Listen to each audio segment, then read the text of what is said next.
উপরের ভিডিওটাকে দেখো, তারপর আমি কিছু কথা বলছি। আমার নিজের মা থেকে গাভীর গুরুত্ব বেশি, কিন্তু আমার মা আমাকে 1 বছর কি 1.5 বছর দুধ খাইয়েছে, কিন্তু গাভী সারা জীবন আপনি গাভীর দুধ খাবেন। এই যে কথাগুলো বললো উনি, এই কথাগুলো কি বলা ঠিক হলো?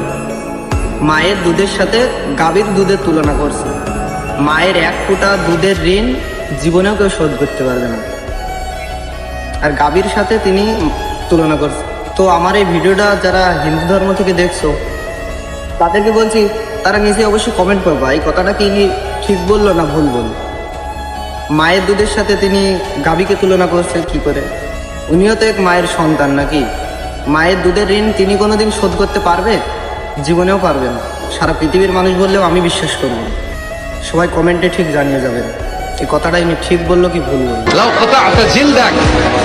আপনার গায়ের চামড়া কেটে যদি মায়ের পায়ের জুতা বানিয়ে দেন, কি বানিয়ে দেন? কি দিয়ে? গায়ের চামড়া দিয়ে। এই যে 2 বছর যে দুধ খাইলাম, এই দুধের 1 ঢোক দুধের শোধটাও আদায় হবে না।